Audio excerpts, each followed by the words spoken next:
Immigrants Expulsion from Assam Act 1950 তাত ব্যৱহাৰ কৰিব পাৰিব এতিয়া যদি আপোনালোকে এটা চাব যায় আমাৰ অসমত বৰ্তমানৰ দিনতো ফৰেনাৰ্ছ ট্ৰিব্যুনেল সমূহত ৮২,০০০ কেছ পেন্ডিং হৈ আছে আৰু ট্ৰিব্যুনেলৰ প্ৰক্ৰিয়াটো এটা যথেষ্ট জটিল প্ৰক্ৰিয়া ট্ৰিব্যুনেলৰ পিছত হাই কোৰ্ট যাব সুপ্ৰিম কোৰ্ট যাব এটা দীঘলীয়া প্ৰক্ৰিয়া কিন্তু 1950 চনত অসমৰ বাবে যি এই বিশেষ আইন প্ৰণয়ন কৰা হৈছিল সেই আইন অনুসৰি বিদেশী বহিষ্কৰণৰ ব্যৱস্থাটো অত্যন্ত খৰতকীয়া আছিল আৰু ইয়াৰ মূল মিনিং এইটোৱে আছিল যে সেন্ট্ৰেল গভৰ্নমেন্টে এজন অফিচাৰক অথৰাইজ কৰিব আৰু তেওঁ মানুহজনক ইভাকুৱেশ্যন অৰ্ডাৰ দিব পাৰিব যদি মানুহজন বিদেশী হয়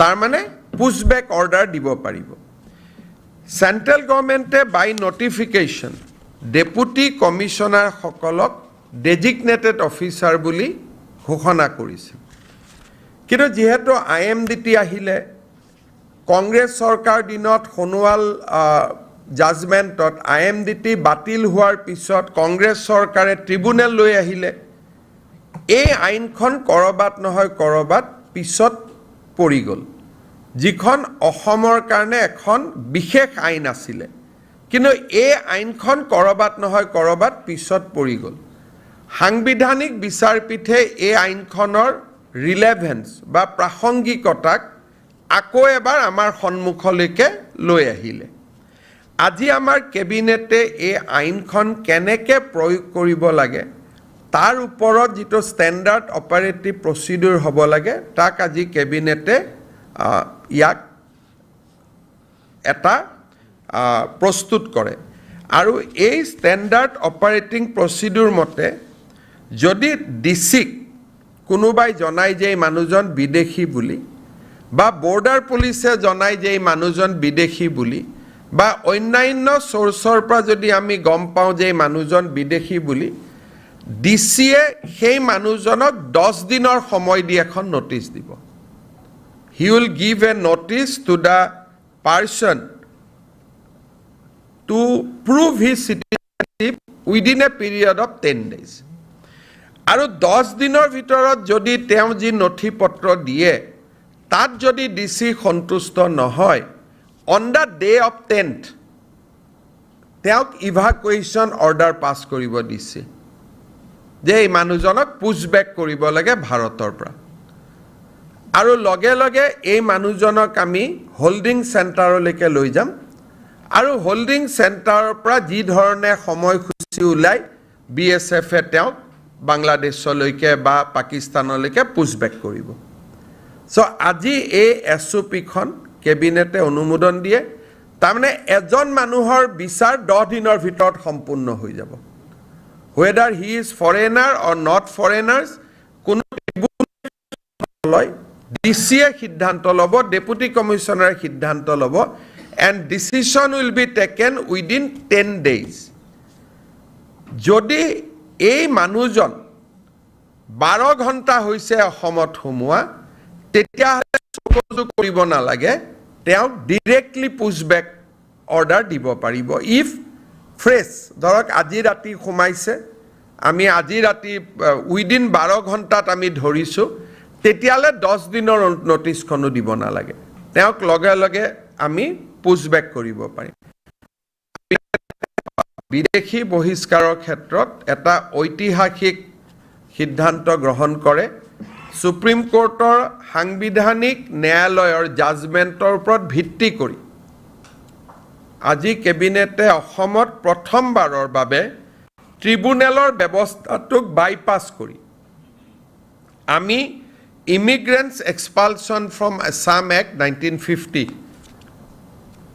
আমি ব্যৱহাৰৰ বাবে সিদ্ধান্ত লৈছো ইয়াৰ ফলত বিদেশী বহিষ্কৰণৰ প্ৰক্ৰিয়াটো ক্ষিপ্ৰ হ'ব তৰিত গতিত কৰিব পৰা হ'ব এজন মানুহক বিদেশী বুলি বৰ্ডাৰ পুলিচে সন্মুখলৈকে লৈ অহাৰ পিছত ডিসি আৰু ডিসি মানে এডিসি ডিসি অৰ এডিসি তেওঁলোকে 10 দিনৰ ভিতৰত সিদ্ধান্ত দিব পাৰিব সিদ্ধান্ত দিয়াৰ পিছত আমি কোনো এম্বেছিক যোগাযোগ কৰিব নালাগে আমি ডাইৰেক্টলি তেওঁক ইভাকুৱেশ্যন কৰিব পাৰিম we will be able to evacuate them from Assam আৰু of course আমি নোৱাৰো BSF এ কৰিব কিন্তু BSF ক আমি গটাই দিম for next step to take the next step of evacuating from Assam এই সিদ্ধান্তটো এটা মই ভাবো যে ঐতিহাসিক সিদ্ধান্ত আজি অসম কেবিনেটৰ আৰু এই সিদ্ধান্তই বিদেশী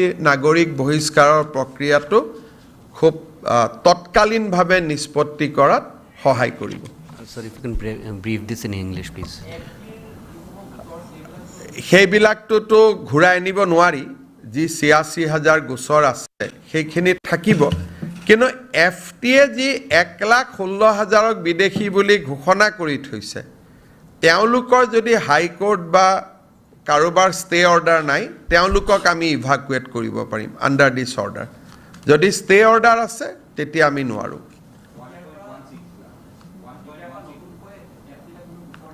এতিয়া আমি আৰু FTA লৈ নতুনকৈ একো গোচৰ নিদো আমি 10 দিনৰ ভিতৰত তেওঁক ডিচিৰ ওচৰত প্ৰমাণ দিবৰ কাৰণে দিম গতিকে ডিচিয়ে যি সিদ্ধান্ত ল'ব সেইটোৱে আমি মান্যতা হ'ব য'ত কনফিউজিং কেছ আছে ডিচি সিদ্ধান্তত আহিব নোৱাৰিব সিহে FTA লৈকে যাব এনেকুৱা নহয় যে ডিচিৰ ওচৰত আহিলে ডিচিক তিনিখন কাগজ দেখুৱালে ডিচি কনফিউজ হৈ গ'ল যে প্ৰাইমা ফেচি তেওঁ বিদেশী হয় নে নহয় ডিচিৰ ডাউট হ'ল তেতিয়া তেওঁ ট্ৰিবুনেলত পঠাব ট্ৰিবুনেল ব্যৱস্থাটো সম্পূৰ্ণ নিৰস নহয় যদি প্ৰাইমা ফেচি ডিচি সিদ্ধান্তত আহিব নোৱাৰে তেতিয়ালে ডিচিয়েটো সদায় কেছটো চলাই থাকিব নোৱাৰে তেওঁৰ আৰু বহুত কাম আছে তেতিয়া ডিচিয়ে সেই কেছটো ট্ৰিবুনেলক দিব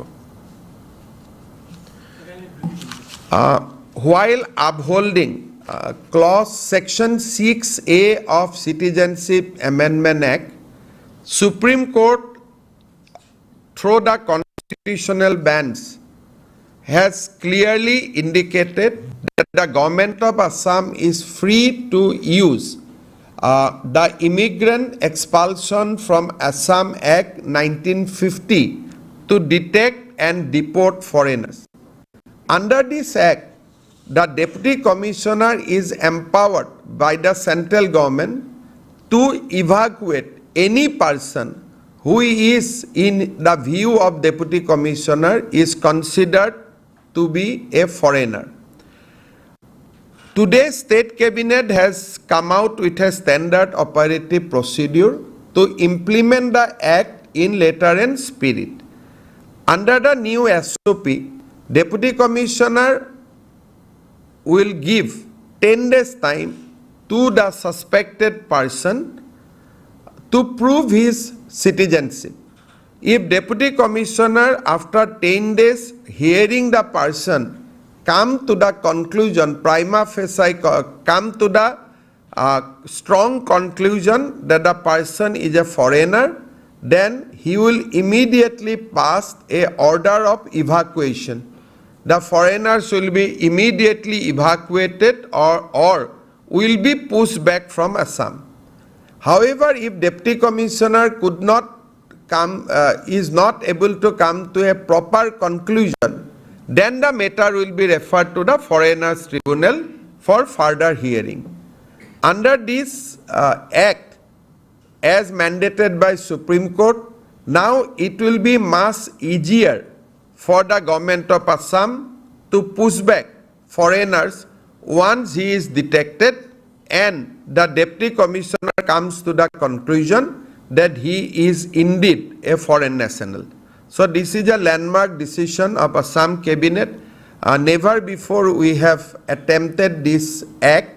Now as Supreme Court has clearly mandated, we are going to implement this act letter and spirit. Assam, since Assam has a tribunal to judge who is a foreigner or not, now will this SOP bypass the tribunals? Because Supreme Court has mandated implementation of the Immigrant Expulsion Act, Expulsion from Assam Act 1950. This act gives power to Deputy Commissioner, not to the tribunal. So any action which will be taken under this act will not be referred to the tribunal.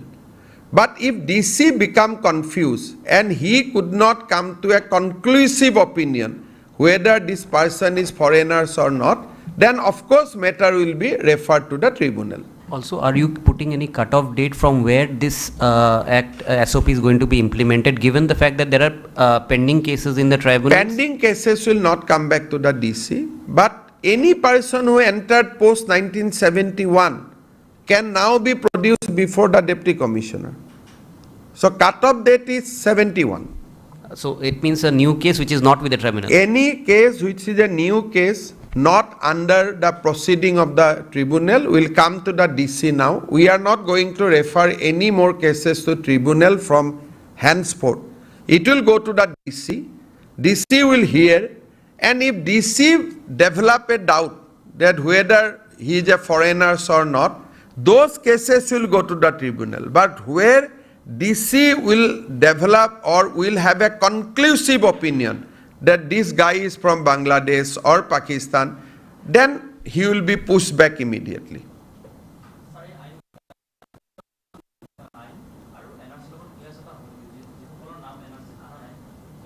ইয়াত আৰু এক্টত কোনো এনআৰচিৰ শব্দ নাই। এনআৰচিত থাকিলেও যাব নাথাকিলেও যাব। এইখন আইনৰ লগত এনআৰচিৰ কোনো ৰেফাৰেন্সো নাই, এনআৰচিৰ কোনো সম্বন্ধও নাই। আৰু উচ্চতম ন্যায়ালয়ে ইতিমধ্যে কৈছে এনআৰচিত নাম থাকিলেও নাথাকিলেও বিদেশীয়ে যদি বিদেশী বুলি প্ৰুভ হয় তেওঁ যাব লাগিব। সুপ্ৰিম কোৰ্টে কেইদিনমান আগত আৰু এটা জাজমেণ্ট দিছে যে এনআৰচিত নাম থকা মানেই তেওঁ স্বদেশী নহয়। মেবি তেওঁৰ ক্লেইম এটা হ'ব মোৰ এনআৰচিত নাম আছে, কিন্তু গভৰ্ণমেণ্টে যদি প্ৰুভ কৰিব পাৰে যে তেওঁৰ এনআৰচিত নাম থাকিলেও এওঁ বিদেশী, এনআৰচিত নাম সোমোৱাটোৱে ভুল আছিল, বেলেগ বাপেকৰ নাম নিজৰ বাপেক বুলি কৈছিলে, তেতিয়া সুপ্ৰিম কোৰ্টে আৰু এটা জাজমেণ্ট কেইদিনমান আগতে দিছে যে এনআৰচিখন তেওঁৰ ছেফগাৰ্ড নহয়। এনআৰচিত নাম থকা মানেই তেওঁ 100% ভাৰতীয় নুবুজায়। এইটো আৰু এটা বেলেগ এটা জাজমেণ্ট। কিন্তু এইখন এক্টত এনআৰচি চোৱা নোচোৱা কোনো কথা নাই, ডিচিয়ে যি সিদ্ধান্ত ল'ব সেইটোৱে ফাইনেল। আপোনালোকে এখন পঢ়ি ল'ব, অনলি 1 পেজৰ এক্ট হয়, মাত্ৰ 6টা ক্লজ আছে। তাত ক্লজ এটাই যে ডিচিয়ে যাকে ফৰেনাৰ্ছ বুলি ভাবে তাকে পুছবেক কৰিব পাৰে। Do you think that this SOP that you have adopted now is going to take forward Assam's push in terms of the pushback which is already being followed in the state? We have pushed back almost 30,000 foreigners by now. So I think the pushback data has reached to 30,128. In how many years? This is a data, I am not dividing it into years. The total pushback from Assam so far is 30,126. Since 71? No. These are all recent data. So because if you don't specify the date. You don't. This is a data, I am not giving any year. It is a data since we are implementing this. So now this data can be 10 years, 5 years, 2 years, 6 months, 2 months. This is a data where from I have not collected that, but in next press conference I can share with you. So far pushback from Assam is 30,128. But after this adoption of SOP, the number will be increased significantly. আজি এটা কেবিনেটে approve কৰি দিছে, কালি মাইনটছখন সহি কৰিম, পৰহি notification ওলাব বা চৌথা দিনা ওলাব।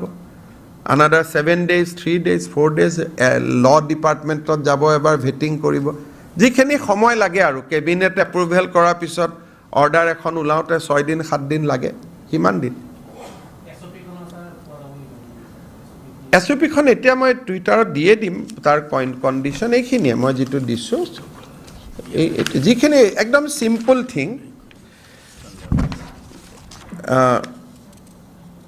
Identification of illegal foreigner. If the district commissioner receives some information from the police or any other sources that the person is suspected to be an illegal immigrant, he will direct the person to produce evidence of his citizenship within 10 days. If the district commissioner finds that the evidence submitted by the suspected illegal immigrant is not enough satisfactory to prove his citizenship of India, He will record his opinion in writing, identifying the person to be an illegal immigrant, which shall consist of a concise statement of facts and finding thereof with reason. Then he will issue expulsion order. এখনতো supreme কোৰ্টে আইন বনাই দিছে, আমি supreme কোৰ্টৰ মতেহে কৰিছোঁ। আৰু সৰু সুৰা supreme court নহয়, সাংবিধানিক বিচাৰপীঠ 6জন বিচাৰাধিপতি ন্যায়াধীশে একেলগ হৈ দিয়া জাজমেণ্টটোহে আমি ইমপ্লিমেণ্ট কৰিছোঁ। আমাৰ নিজৰ অৰ্ডাৰটো নহয়, এইখন সংসদত হোৱা এখন আইন।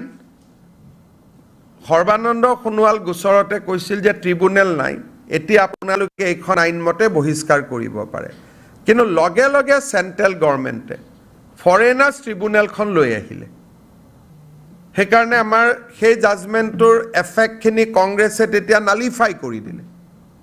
কোনেও গমো নাপালে তৰুণ গগৈ চৰকাৰৰ দিনত খুব সুন্দৰ কৰি ট্ৰিব্যুনেলৰ ব্যৱস্থাটো আকৌ লৈ অহা হ'ল।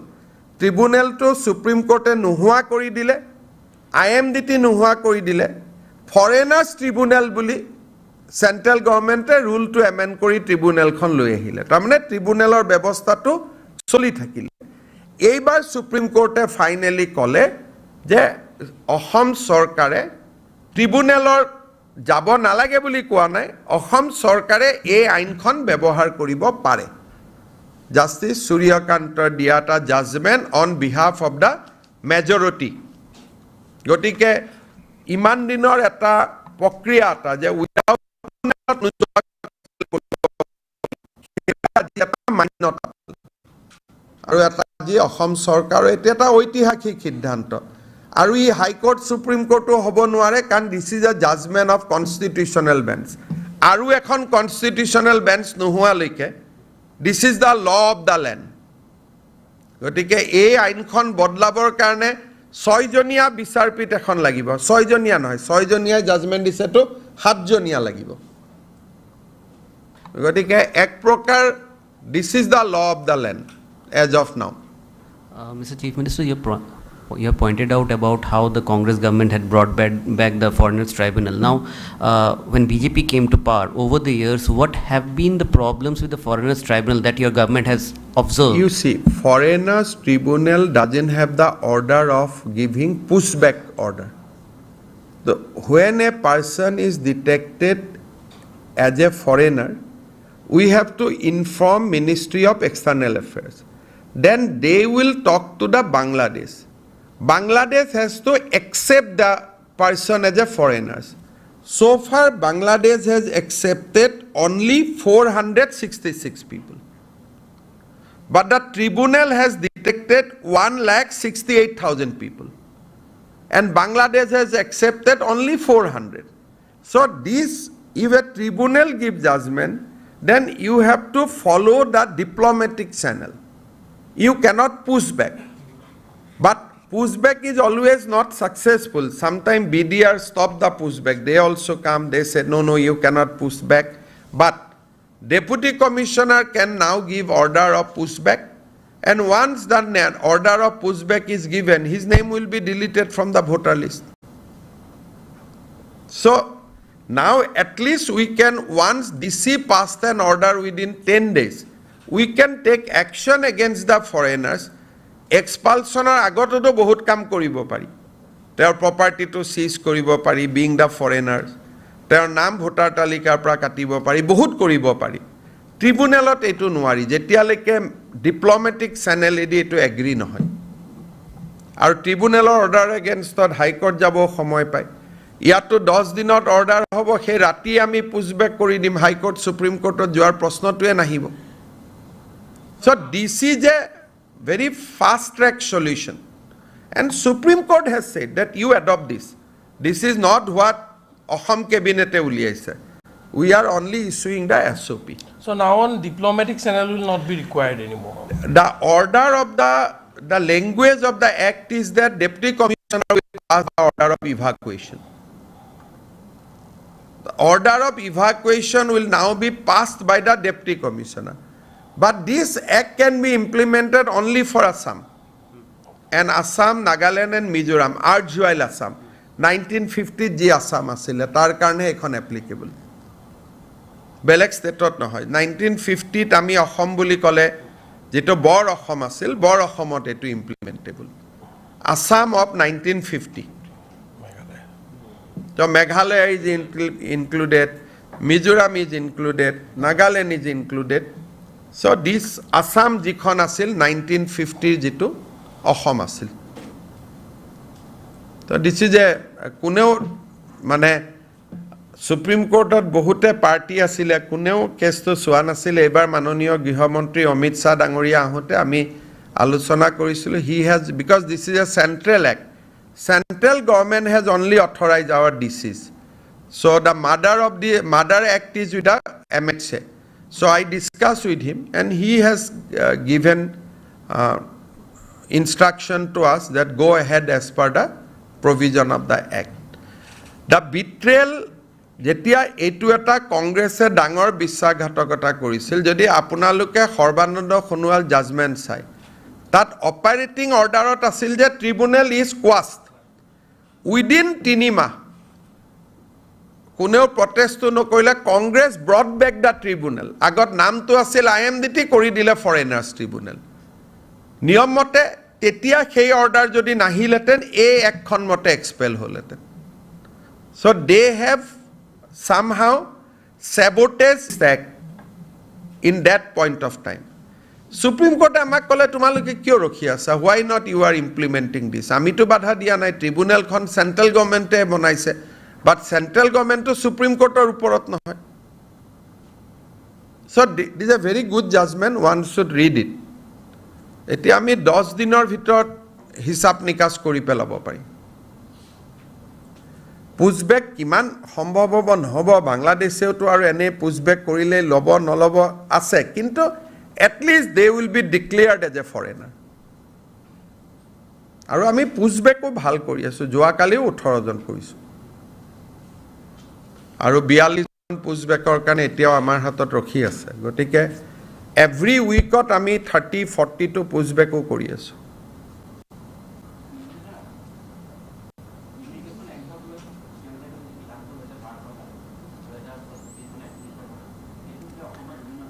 হেতু লইতো 12 জনৰ কাৰণে আৰু কি কমেন্ট দিব এপ্লাই কৰিছে 12 জন আপোনালোকে এটা কথা বুজি চাব যে অসমৰ বঙালী হিন্দু মানুহ 1971 ৰ আগত অহা নহলে সুবিধা পাই তেওঁলোকে কি এপ্লাই কৰা নাই সিএ খনটো আজি আইন হয় দেশৰ আইন হয় দেশৰ সত্ত্বেও 12 জন বঙালী মানুহে এপ্লাই কৰিছে তাৰ মানে কি যে বঙালী মানুহখিনিৰ মনত কনফিডেন্স আছে যে আমি ভাৰতীয় আমি কি এপ্লাই কৰিম গটিকে বিতৰ্কটোৱে প্ৰাসংগিক নহয় যদি তেওঁলোকে ভয় খালেহেঁতেন তেওঁলোকে তো সিএত আবেদন কৰিলেহেঁতেন সিএত আবেদনে 12 জন হৈছে আন্দোলন কৰা মানুহ 500 জন বিদেশী বুলি এপ্লাই কৰা মানুহ 12 জন এটা গুটেটো ম্যাথমেটিক্সটোৱে নিমিলে নহয় গটিকে ভাৰতৰ আন জাগাত এই আইনখন সিএৰ প্ৰাসংগিকতা আছে